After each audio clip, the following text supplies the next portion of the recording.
iyong pagmamahal.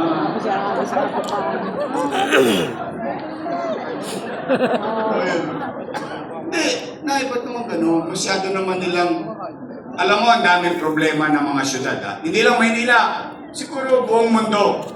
Pero isa sa pinakadelikadong problemahin ng taong bayan ay basura. Bakit?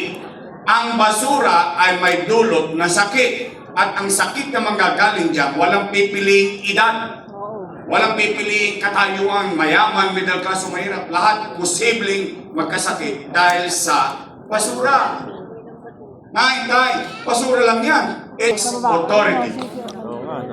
We are number 17 out of 17 LGU.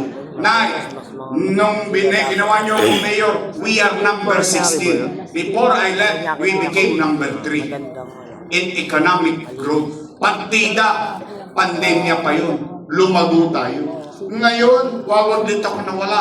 Back to Kulela, number 17. Tinalo pa tayo ng Pateros. Yung Pateros, munisipyo lang yan. Ang tinda dyan, itlog, penoy at balot. Tayo, kapitolyo ng bansa. O kung dito, number 17 tayo, Kulela, dito, number 1 tayo. Number 1 tayo sa krimen.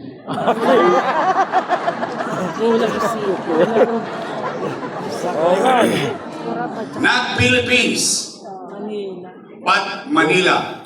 In Southeast Asia, we are now number 1 in crime index. Anong ibig sabihin niyan? Kaliwat kanan ng batayan, holdapan, snatching, droga, mga kriminalidad.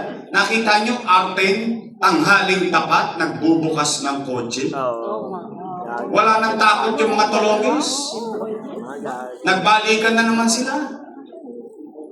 Nay, tay, naalala nyo nung panahon ko, may gobyerno sa umaga, tanghali, sa hapon, sa gabi, hanggang madaling araw, may gobyerno sa lungsod ng Maynila. Naalala niyo yun? Namimiss niyo yun? Yes! Naalala niyo ba yung habang natutulog kayo, alam ninyo at the back of your mind, si Yorme nasa kalsada pa. Sinisiguradong panatag kaming matulog. Naalala niyo ba yung gobyernong mabilis kumilos? Naalala niyo yun? Namimiss niyo na yung gobyernong mabilis kumilos? Then, Nay, Tay, mga lolo,